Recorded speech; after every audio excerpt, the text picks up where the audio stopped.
എല്ലാവർക്കും നമസ്കാരം. നമ്മുടെ ചാനലിലെ പുതിയൊരു വീഡിയോയിലേക്ക് സ്വാഗതം. ഇന്നത്തേത് നമ്മുടെ തട്ടുകടയിൽ നിന്നൊക്കെ ഇടുന്ന നല്ല മുരിഞ്ഞ കറുമുറ എന്നുള്ള കോളിഫ്ലവർ അല്ലാന്നുണ്ടെങ്കിൽ നമ്മുടെ ഗോബി ഫ്രൈഡ് റെസിപ്പി കേട്ടോ. ഈ ഒരൊറ്റ മസാലക്കൂട്ട് ഉപയോഗിച്ചുകൊണ്ട് ഇതേപോലെ ചെയ്തിട്ടില്ല എന്നുണ്ടെങ്കിൽ ഒരിക്കലെങ്കിലും ട്രൈ ചെയ്ത് നോക്കണേ. നല്ല അടിപൊളി ടേസ്റ്റ് ആട്ടോ. അപ്പൊ അതിന് വേണ്ടിയിട്ട് അത്യാവശ്യം വലിപ്പമുള്ള ഒരു കോളിഫ്ലവർ നമ്മൾ എടുത്ത് ഇതേപോലെ കട്ട് ചെയ്ത് വെച്ചിട്ടുണ്ട് കേട്ടോ. ഒരുപാട് അങ്ങോട്ട് വലുതുമല്ല എന്നാൽ തീരെ അങ്ങോട്ട് ചെറുതുമല്ല. ഈ ഒരു വലുപ്പത്തിലാണ് കട്ട് ചെയ്തിരിക്കുന്നത്. എന്നാലാണ് ഉള്ളൊക്കെ ആണെന്നുണ്ടെങ്കിലും പെട്ടെന്ന് നിങ്ങളുടെ വെന്ത് വരും.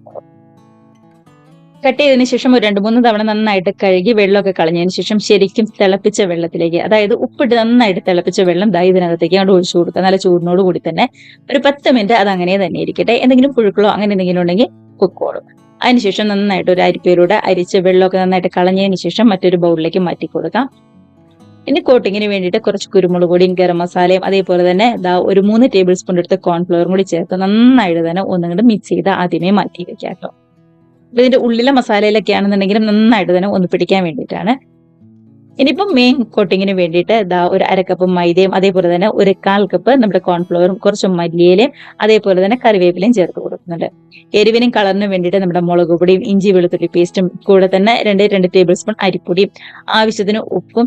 ഇനി മെയിൻ ആയിട്ട് വേണ്ട ഒരു 2 ടേബിൾ സ്പൂൺ അടുത്തേക്ക് നമ്മുടെ സൺഫ്ലവർ ഓയിൽ അല്ലാന്നുണ്ടെങ്കിൽ ഏതെങ്കിലും റിഫൈൻഡ് ഓയിൽ ആണെങ്കിലും മതിയാവും. വെളിച്ചെണ്ണയോ പാം ഓയിലോ ഒന്നും ചേർത്ത് കൊടുക്കരുത്. ഇതെല്ലാം കൂടി ചേർത്ത് നന്നായിട്ടൊന്ന് മിക്സ് ആക്കി കുറച്ച് വെള്ളം ചേർത്ത് ഒട്ടും തന്നെ കട്ടകളൊന്നും ഇല്ലാതെ നന്നായിട്ട് തന്നെ ഒന്നും കൂടി മിക്സ് ചെയ്തെടുക്കാവേ. കണ്ടതാ ഇതേപോലെ നല്ല അടിപൊളിയായിട്ട് തന്നെ മിക്സ് ആക്കി വന്നിട്ടുണ്ട്. ഒരുപാട് വെള്ളം കൂടുതലുമില്ല എന്നങ്ങോട്ട് തീരെ കുറവില്ലാത്ത പാകത്തിനായിട്ടാണ് നമുക്ക് കിട്ടിയിരിക്കുന്നത്.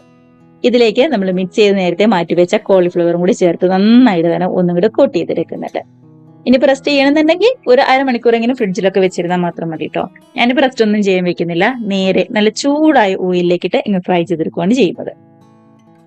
കണ്ടോ, ഓയിലൊക്കെ ചൂടായി കഴിഞ്ഞപ്പോൾ ഗ്യാസ് ഒരു മീഡിയം ഫ്ലെയിമിലേക്ക് മാറ്റി ഇതേപോലെ അങ്ങ് ചേർത്ത് കൊടുത്ത് ഒരു വശമൊക്കെ നന്നായിട്ട് മുരിഞ്ഞു കഴിയുമ്പോൾ ഇതേപോലെ തിരിച്ചു മറിച്ചൊക്കെ ഇട്ട് കൊടുത്ത് നന്നായിട്ട് 2 വശം അങ്ങ് മുരിഞ്ഞ് കളറൊക്കെ മാറിക്കഴിയുമ്പോൾ കോരിയെടുത്ത് മാറ്റി വെച്ചാൽ മാത്രം മതിയാവും. ഇതേപോലെ തന്നെ നമ്മുടെ ബാക്കി എല്ലാ കോളിഫ്ലവറും പെട്ടെന്ന് പെട്ടെന്ന് ഫ്രൈ ചെയ്തെടുക്കാം കേട്ടോ.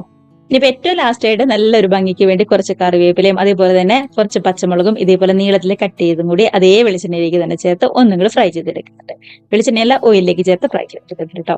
അപ്പൊ ഇത്രയേ ഉള്ളൂ, നല്ല മുരിഞ്ഞ കറുമുറ എന്നുള്ള തട്ടുകട സ്റ്റൈല് കോളിഫ്ലവർ ഫ്രൈ ഇവിടെ റെഡി ആയിട്ടുണ്ട്. ട്രൈ ചെയ്ത് നോക്കാം കേട്ടോ.